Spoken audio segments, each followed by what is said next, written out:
Balik ke zaman sebelum ada uang, di mana kita saling bertukar ya. Barter. Jadi kembali lagi sebenarnya. Sebenarnya iya. Iya. Tapi sekarang canggih gitu, namanya lebih keren. Lebih modernisasi ya.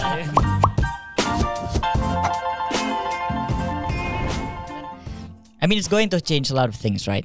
Nah, kalau dari sisi musik sendiri nih, any view on like the next 10 years this pasca mungkin NFT ini udah something like yang udah sehari-hari seperti apa itu, secara musik sendiri dari background musik itu kiranya seperti apa ya kira-kira prosesnya nanti? Apakah nanti satu artis, misalnya aku artis langsung minting sendiri atau gimana prosesnya nanti gimana ya kira-kira?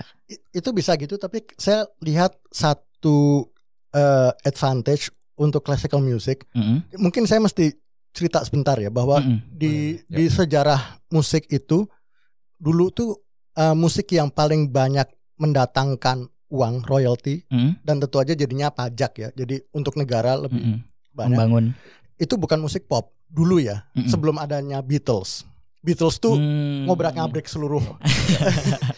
Jadi dulu tuh Prokofiev, Sergei Prokofiev itu dengan karyanya Romeo and Juliet itu adalah yang paling banyak mendatangkan royalty. Dia tuh komponis klasik Rusia, meninggal tahun 1953 kalau nggak salah. Ya karyanya yang paling banyak itu Romeo and Juliet. Jadi itu ada partiturnya yang bisa dijual. Partitur itu ditulis gitu. Classical music itu kan yang penting ditulis. Ada partiturnya, bisa dimainkan di seluruh dunia. Semua orang bisa memainkan. Sedangkan kalau lagunya The Beatles itu kan kita pengennya dengernya The Beatles yang nyanyiin itu gitu kan. Ya, benar. Kalau ini enggak. Kalau karyanya Prokofiev itu bisa dimainkan di seluruh dunia. Terus kemudian bisa itu sepanjang zaman. Artinya karena ada partitur, jadi orang bisa mereproduksi terus gitu. Sedangkan kalau lagu pop itu kan, kita dengerin, terus ya udah kalau kita mau mainin bisa gitu. Tapi lama-lama kan mungkin dalam beberapa minggu itu masukin banyak royalty. Tapi abis itu kan akan datang lagu baru karena apa? Karena nggak ada partitur yang bisa mereproduksi itu kan. Gitu. Iya. Jadi sebenarnya itu dulu musik klasik yang paling banyak mendatangkan royalty. Terus kemudian tentu aja The Beatles yang terus booming ke seluruh dunia gitu. Tapi lagu-lagu The Beatles pun ya saya nggak tahu ya, tapi kayaknya tuh dalam mungkin sebulan pertama itu yang tinggi banget pemasukannya, abis itu kan menurun gitu kan. Gitu. Nah, dengan adanya NFT itu saya rasa itu bisa balik lagi karena musik klasik tuh ada sistem yang infrastruktur yang jelas, yaitu dengan adanya partitur yang bisa direproduksi oleh banyak musikus lain gitu, dan itu kemudian license-nya sekarang jadi jauh lebih jelas kan dengan NFT. Yang bisa dijual bukan hanya rekamannya tapi juga partiturnya. Terus kemudian itu bisa berkembang ke wah itu Budi yang tahu tuh mau dibikin apa dengan musik tersebut gitu ya. Ya benar. Karena di musik klasik sendiri itu kuncinya itu ada partitur yang bisa menjadi itu di repeat gitu. Jadi musik pop nggak bisa gitu. Iya. Tetap aja identitas Beatles ya akan Beatles aja gitu ya. Iya. Nyanyi Aftah itu itu bukan The Beatles walaupun lagu The Beatles. Tapi kalau musik klasik beda gitu. Lagunya Mozart yang mainin adalah yang perform adalah Aftah itu ya. Tetap Mozart. Mozartnya tuh tetap bunyi banget gitu kan. Ya. Identitasnya tetap sangat melekat di dalam melodinya. Kuat gitu ya. Iya. I see. Karena ada apa ya namanya itu. Tadi tuh partiturnya dia ada atuannya gitu. Semuanya tuh tertulis dengan detail. Gitu. Termasuk manuskripnya sekarang jadi bisa di list, didaftarin dalam NFT ya. Jadi partitur itu sekarang milik siapa gitu kan. Jadi yang partiturnya inilah yang mungkin kalau dari sudut pandang classical music yang lebih banyak akan play role ya. Mungkin. Lebih banyak atau sama ya? Bisa jadi lebih banyak sih. Oh iya. Bisa jadi lebih banyak sih. Tapi sama pentingnya dengan rekamannya gitu loh. Oh iya. At least. Iya. Kalau lebih penting saya nggak tahu deh. Tapi pokoknya sederajat lah. Oke. Yang intinya identitas musik klasik itu actually akan melekat dengan partitur itu. Iya. Dan musik klasik itu komponisnya seperti saya itu nulis ya. Kalau orang-orang pop kan sambil main gitar, terus kadang-kadang nulisnya sama-sama. Ini enak chordnya, oh ini teksnya diganti segala macam. Kalau saya enggak, saya nulis beneran. Jadi dalam kesunyian, saya nulis gitu. Gak ada keren-kerennya sama sekali. Oh itu keren sih tapi buat aku sih. Maksudnya gitu. Ya, ngalir aja gitu kayaknya idenya ya. Gimana itu? Nulis gitu. I can't even imagine gitu gimana. Oh iya, nggak tahu deh. Kalau saya pikir sih keren, kita main sama-sama terus. Oh ini enaknya begini gitu. Anak band kan begitu. Iya. Dan kadang-kadang malah bisa dibikin the making of atau the backstage-nya itu kan. Iya. Ya, nulisnya gimana gitu. Tapi kalau komponis klasik tuh nggak menarik karena ya kita pakai kaos, pakai piyama, kadang-kadang di tempat tidur nulis pakai komputer, pakai partitur, ya udah nulis aja. Tapi kan itu cuma masalah menampilkan dirinya gitu kan sebenarnya. Sebenarnya bisa dibuat keren juga, maunya maunya bagian mananya aransemennya apa maunya dibuat bagian itu yang ditampilkan gitu. Ya, mungkin sih ya. You know better about that. Mungkin kerennya pas lagi rehearsal ya, dimana itu udah jadi, terus musiknya dibagiin ke musikusnya, terus kita mulai rehearsal gitu. Nah itu mulai ada bunyinya. Tapi kalau kita nulis tuh sama sekali nggak ada bunyinya. Itu beneran cuma atau komputer atau kertas. Like writing a story, like a novel exactly, gitu. Iya. Kalau misalnya penulis yang sedang mengarang cerita tentang suatu apa di mana gitu, seperti itu gitu. Seperti itu persis. Nada-nada. Iya. Jadi dia bukan nulis kata tapi nada. Ya udah, itu aja, not balok. Makanya eksis dalam partitur. Partitur dulu baru kemudian itu bunyi. Dang. Bener-bener partitur sampai habis dulu gitu. Iya. Luar biasa ya. Iya, keren banget sih itu. Oh keren. Iya, kalau menurut saya keren. Buat saya it's very boring. I mean that seems like kinda like magic gitu. Iya, karena ngebayanginnya tuh di dalam otaknya aja kan, belum dibunyiin itu. Jadi sampai partiturnya sampai habis baru di rehearsal ya. Iya. Jadi terlalu apa ya namanya ya? It's like creating something that doesn't exist gitu. Imagining something. Terlalu abstrak. Yes, I think that's that kind of the idea gitu, terlalu abstrak. Dan itu buat kalian keren. Keren. I think so. Okay. Thank you. So I'm keren. Of course. Tapi itu kan dari popularitas tadi sih, sejak zaman The Beatles itu kan populer tuh musik pop gitu kan. Kalau misalnya The Beatles itu nggak ada, kita ngomong dunia sekarang itu eksis, maunya musik klasik masih populer tuh, aku kira semua orang menganggap keren juga mungkin ini kali gitu. Iya kan? Mungkin ya, karena sekarang kita mikirnya dalam musik pop, influence dari media itu kan banyak musik pop gitu. Iya bang, banyak banget sekarang emang. Aku malah nggak, ya jauh banget. Aku bahkan nggak lahir di zaman The Beatles. I've skipped the whole thing kan, pasti kan Beatles and then the era Michael Jackson and then mungkin 70s 80s rocknya juga aku skip. Well, ever since I was born I never get to know other than this genre gitu. Oh ya. Yes gitu, karena emang udah jadi awam aja gitu, umum aja gitu, musik pop, musik rock gitu aja. Nah, and then to actually know that sebelum itu maka dinominasi oleh musik klasikal secara income dan lain-lain itu actually pretty interesting ya. Dan sebenarnya classical musicians tuh banyak mitos yang bilang bahwa kalau musikus klasik tuh idealis segala macam, miskin bahkan gitu. Itu nggak benar ya. Artinya Mozart tuh waktu meninggal itu dia warisannya, ya bukan warisan, kepemilikan hartanya tuh adalah satu bukit ya. Bukit di Austria. Terus kemudian Rachmaninoff itu adalah salah satu pemilik saham pertama dari Disney. Bukan hanya Disneyland tapi segala macam Disney. Pokoknya ya dia memang temennya Walt Disney. Tapi pemegang saham pertama dari Disney yang percaya dengan Disney dan segala visi misi idenya Disney itu adalah Rachmaninoff. Dan sekarang estate-nya itu mau dibeli oleh Vladimir Putin. Oh, gitu. Itu contoh betapa kayanya.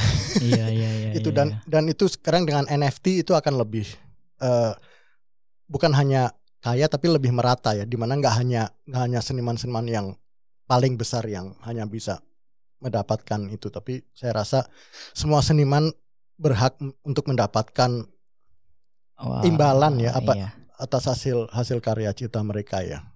Iya benar. Mungkin itu jadi salah satu main goal dari terciptanya seluruh ekosistem ini gitu ya. Saya rasa itu sih. Kalau saya lebih ya itu tadi saya bilang, saya sekarang udah fokusnya lebih ke hal-hal yang ingin membantu sesama sosial gitu ya. Karena saya merasa ya saya udah sangat bisa dibilang sangat diberkati Tuhan ya. Lahir dengan Asperger syndrome, orang tua saya juga bukan orang terpandang gitu. Jadi saya tahu-tahu dapat beasiswa untuk kuliah ke luar negeri gitu. Pokoknya saya tuh merasa saya tuh orang yang sangat beruntung, sangat dikasihin Tuhan ya. Jadi saya pengen give back, pengen memberikan sesuatu ke. Nah sekarang saya mikir saya kan nggak bisa ngasih ke seluruh umat manusia di seluruh dunia ya. Jadi saya rasa ya udah spesifik aja ke orang-orang yang senasib dengan saya, yaitu yang pengidap Asperger syndrome misalnya gitu. I see. Oh keren ya. Aku jadi terkagum-kagum gitu. Aduh. No, actually really emang keren banget sih. Tapi memang dengan adanya NFT ini sebenarnya membuka pintu lebar-lebar untuk musik klasik dengan segala imajinasi orang terhadap musik klasik yang kaku dan sebagainya, yang pasti nggak kaya itu. Itu dengan NFT ini sebenarnya jadi suatu celah untuk memperkenalkan musik klasik ini sebenarnya. Termasuk untuk mendobrak mitos bahwa musik klasik itu adalah musik yang membosankan, musik yang udah jadul, borju. Ditulis oleh komponis yang udah mati. Kalau gitu saya apa dong? Ya kan? Sedangkan musik klasik tuh kalau kita lihat film Jurassic Park, E.T., Harry Potter segala macam, itu komponisnya John Williams yang masih sangat hidup. Sekarang usianya udah 90 tahun tapi masih sangat bright ya orangnya ya. Itu komponis klasik yang buat saya sekarang komponis yang paling saya kagumi deh. Ya dengan lainnya juga ini banget kan compositionnya yang ikonik banget kayak Harry Potter ya. Hampir semua orang tahu pasti itu ya. Star Wars. Star Wars juga ya? Star Wars tuh dia. Superman. Ada juga si Hans Zimmer ya. Hans Zimmer juga. Terus sekarang yang baru Michael Giacchino. Banyak sih. Jadi musik klasik tuh sangat-sangat hidup, tapi mungkin orang udah nggak tahu bahwa itu ternyata classical music dengan metode yang persis sama dengan Beethoven, dengan Mozart. Karena pandangan orang itu stigma orang itu musik klasik tuh yang udah mati itu. Jadi belum tentu kamu tanya ke orang lain bahwa musiknya Hans Zimmer itu adalah musik klasik. Enggak. Kadang orang ngomongnya itu bukan klasik is Mozart, Beethoven. Mungkin karena istilah klasik itu ya. Jadi kalau alasan klasik, kamu kenapa telat, macet, itu alasan klasik. Itu udah kayak old fashion. Lampau gitu ya. Iya. Itu stigma yang dibangun bahwa istilah klasik itu kuno. Jadi mobil klasik. Iya, old fashion. Padahal asli klasik itu sebenarnya kan classy. Dari kata class ya. Kata class gitu. Dan itu kayaknya ada hubungannya dengan kamu bisa perform musik klasik tuh nggak segampang kamu bisa nyanyi. Susah banget. Jadi kan banyak aturan yang harus diikuti kan. Di dalam suatu partitur itu kan dia kan mengkomunikasikan banyak hal kan yang harus diikuti itu. Nggak gampang bikin itu. Nggak gampang, kayak kita gambar gampang semalam jadi bikin lagu. Apalagi nyanyiin lagu sesuai dengan partitur itu susah. Nah itu berhubungan dengan batasan-batasan itu kan tadi banyak banget. Sesuatu yang ada batasannya banyak itu tidak membuat kamu banyak berekspresi kalau kamu tidak mendalaminya.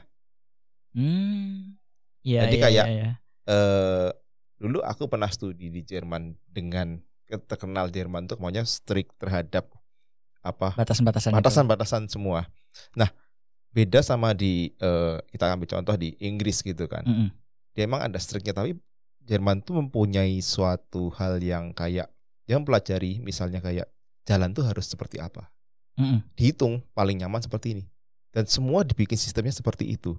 Jadi kamu pindah kota, kamu tahu, oh ini tuh nanti arah kemana, ini mau exit, mau apa, kamu udah tahu karena sudah dibikin sistemnya gitu. Tapi menjadi suatu hal yang boring. Karena standar. Karena aturannya banyak. Kamu buka kayak kita kan aturannya kan agak ada tapi kan dilanggarin semua. Aturan itu untuk dilanggar. Aturan dibuat untuk dilanggar. Aku belajar itu SD. Udah ditanamkan seperti itu. Nah, justru dengan adanya aturan yang dilanggar tadi, bisa dilanggar kan, oke, nggak apa-apa gitu kan.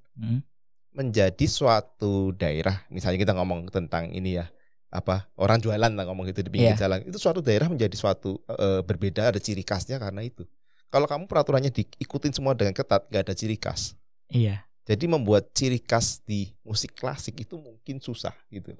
Tapi gini, melanggar aturan itu keren dan seksi kalau kita tahu, kalau kita belajar aturan itu dibuatnya seperti apa. Ya. Artinya kita nggak asal melanggar aja. Kita justru harus mengerti banget tujuannya untuk bisa melanggar aturan tersebut.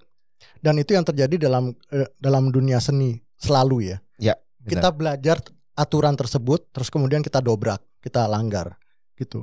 Pakem-pakemnya itu kita dobrak sehingga, tapi nggak asal dobrak aja.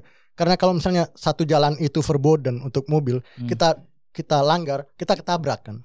Tapi kita mesti tahu itu kenapa verboden, sistemnya gimana caranya mendobrak dan melanggar itu gitu loh.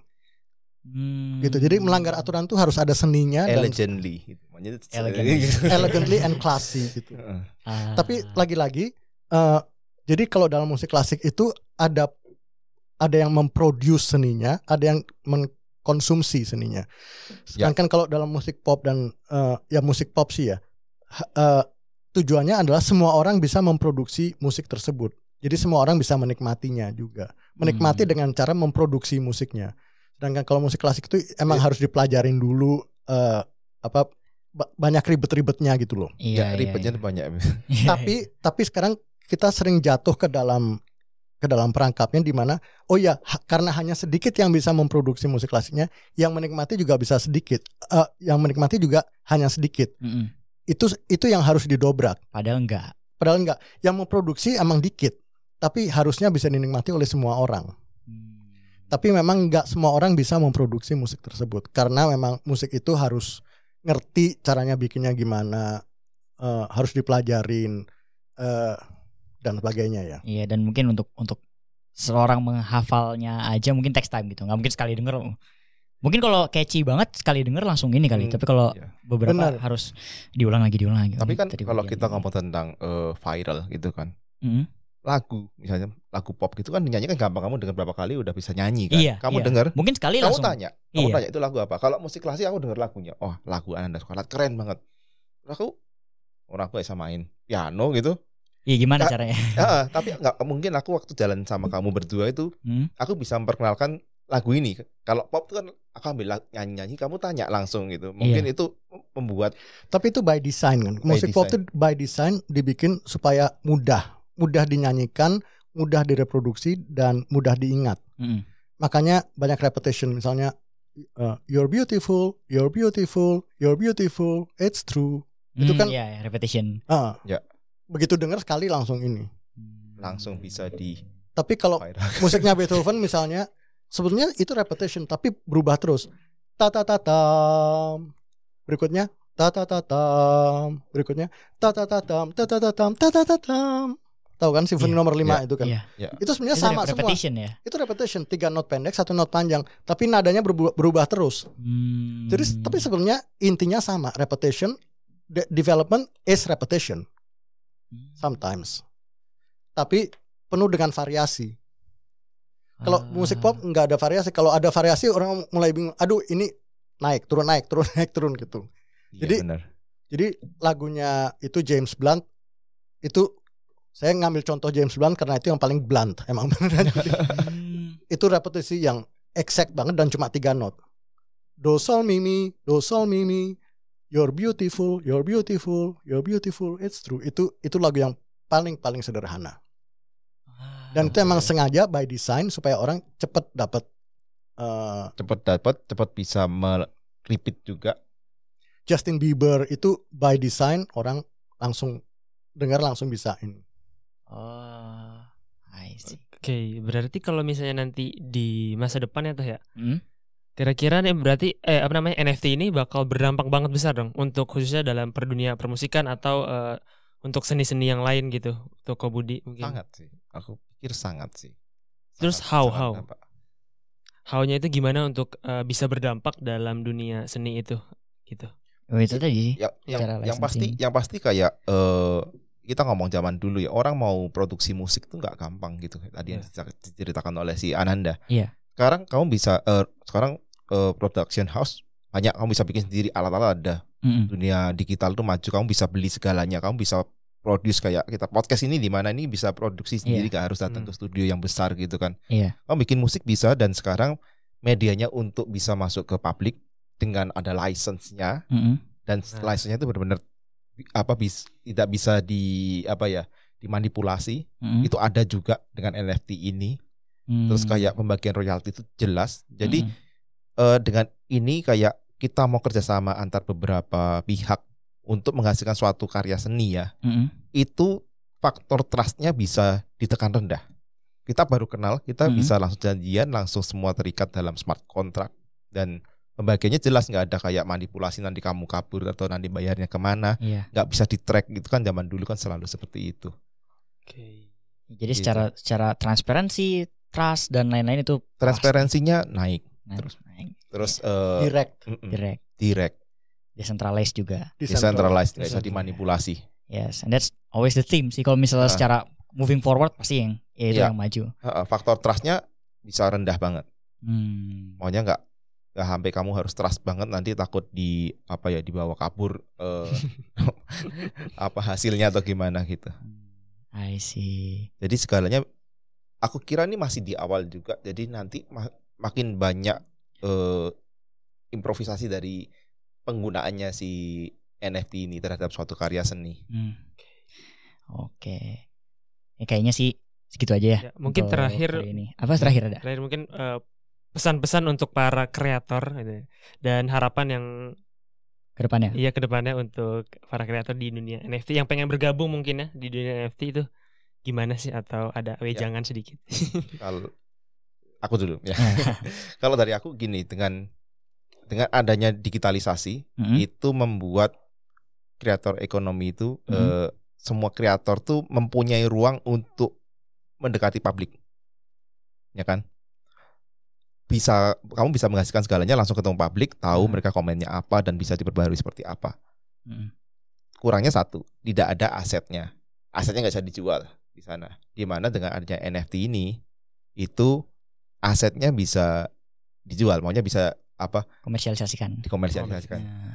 Maunya jelas gitu, ada license-nya gitu. Jadi butuh dua memang, kalau social media dan NFT ini menjadi satu. Kedepannya dibutuhkan seperti itu. Mungkin hal-hal kayak bajakan gitu juga bisa jadi minimal. Jadi semua kreator sekarang itu sekarang tuh peluangnya besar banget untuk mengekspresikan apa yang ada di kepalanya gitu. Semakin mudah sekarang dan ini. Semakin aman.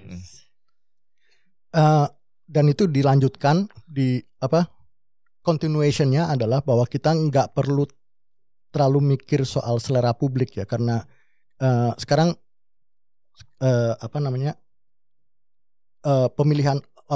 bukan pemilihan, gimana ngomongnya ya, preferensi, choice-nya tuh banyak banget.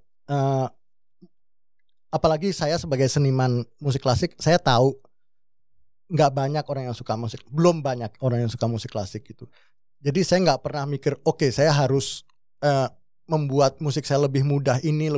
Nggak, saya lebih mikir, oke, yang ada di kepala saya ini, dan supaya kualitasnya bagus ini harus begini, gitu kan, tanpa terlalu mikir ke publik luas ya.